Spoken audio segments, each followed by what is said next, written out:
sempre al massimo e naturalmente pensava di fare una TV all'interno di questa città. Carlo Freccero worked closely with Berlusconi as he started his makeover of Italian media. L'Italia era dominata da un sistema monopolistico dalla RAI. È una TV che ha due canali, uno democristiano e uno socialista, ma di fatto è grigia.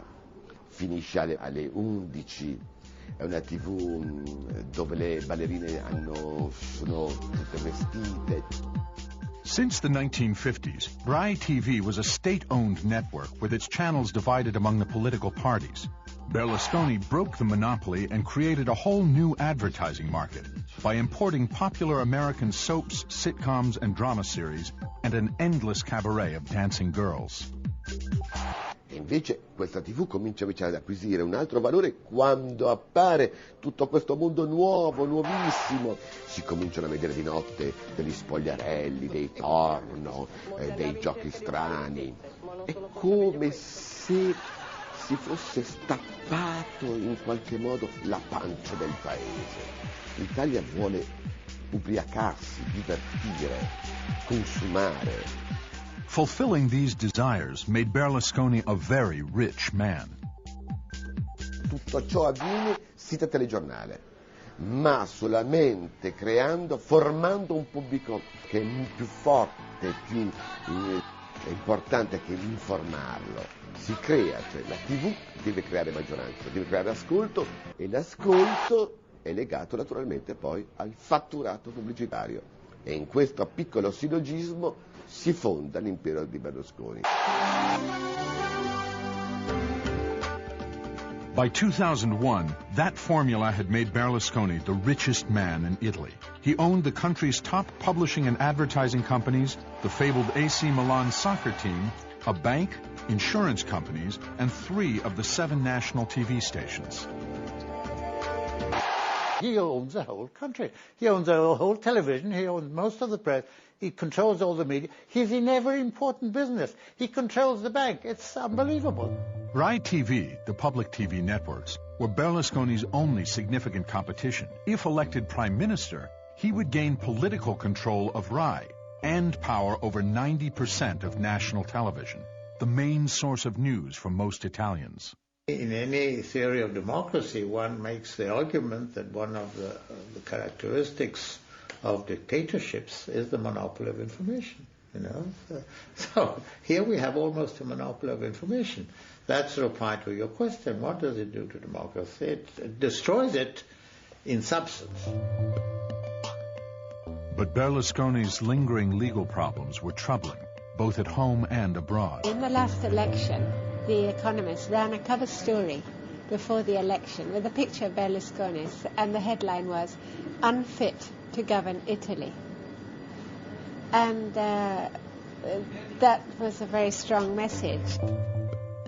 Berlusconi responded by suing the magazine after denouncing the article as leftist propaganda. He tried to kind of play down the whole thing, make it was political, without actually addressing the questions that were raised by The Economist that had nothing to do with his politics and a lot to do with his criminal problems. Marco Travaglio is one of Italy's most respected investigative reporters. Metropolitana costava 192 miliardi a Milano e 45 ad Amburgo. Punto. For the last 10 years, he's made Berlusconi's legal problems his specialty. This summer, he is focusing on Berlusconi's one remaining trial, known as SME, in which the premier stands accused of bribing 2 judges in the 1980s to smooth a business deal. Dovere che, virgolette, non capita tutti i giorni un processo al Presidente del Consiglio, chiuse le virgolette, punto a capo.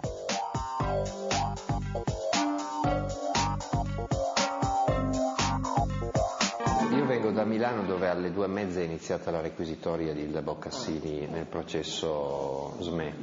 Io non credo affatto che la magistratura sia di per sé faziosa. Se ci fosse stato qualche cosa di autenticamente discutibile sarebbe già emerso. È vero che si riesce ugualmente a rendere discutibili anche delle cose totalmente normali e assolutamente lecite, ma questo fa parte delle aberrazioni del nostro paese, dove un imputato fa il Presidente del Consiglio ed è anche il proprietario di tutta l'informazione che conta. Just before the national elections in 2001, Rai TV host Daniele Luttazzi invited Travaglio to talk about his new book. Si è parlato di Berlusconi e del fatto che appunto si apprestava a candidarsi alla Presidenza del Consiglio a 2 mesi dalle elezioni, eravamo, pur essendo appunto sospettato di cose così gravi ed essendo imputato per corruzione di giudici. Questo fu come bestemmiare in chiesa, perché in Italia non si è mai voluto affrontare questo nodo, che invece è un nodo fondamentale sulla provenienza dei capitali di Berlusconi, che è una provenienza molto sospetta. By the next day, Travaglio's public television appearance was headline news. Poi è successo il finimondo perché nessuno in televisione aveva mai detto quelle cose.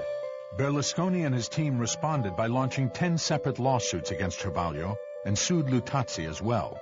But questions about his past were now part of the national debate. Un elettore in una democrazia dovrebbe sapere chi è il candidato alla Presidenza del Consiglio, dovrebbe sapere tutto, ed è funzione proprio dell'informazione fargli sapere tutto in modo che lui possa valutare e votare informato. 2 other well-known public TV journalists, Michele Santoro and Enzo Biagi, then both discussed Travaglio's questions on their popular programs. 2 months later, Berlusconi won the election. In 2002, on a state visit to Bulgaria, now Prime Minister Berlusconi took on the Rai TV presenters who dared to criticize him during his campaign.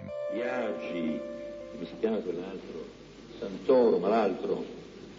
Luttazzi hanno fatto della televisione pubblica pagata con i soldi di tutti un uso criminoso. E io credo che sia un preciso dovere da parte della nuova dirigenza di non permettere più che questo avvenga. The new management obeyed. Luttazzi, Santoro and Biagi were all off the air by the following season. Ho parlato liberamente di sicuro. Non ricordo di aver detto qualcosa di criminoso. Criminoso vuol dire che è soggetto alla legge. E quindi se io ho compiuto dei crimini, sono qui pronto per essere giudicato. La RAI non è statale, è governativa. E quindi con questo governo evidentemente io non sono consono. Nella campagna elettorale del 2001 nessuno ha osato parlare dei processi di Berlusconi, hanno osato parlarne un comico, Luttazzi, in una puntata dove io ero ospite della sua trasmissione satirico, ne ha parlato Michele Santoro e ne ha parlato Enzo Biagi. E infatti questi 3 soggetti sono stati cancellati dalla televisione perché di questo problema non bisognava parlare. Television wasn't the only target. By the summer of 2003, the Corriere della Sera, the nation's largest and most influential daily newspaper, was also in turmoil. Italy's most important newspaper, Corriere della Sera, has just had a change of editor. The previous editor has resigned, and he's resigned, although he doesn't say so very loyally, because of great pressure being put upon that newspaper to toe a governmental line.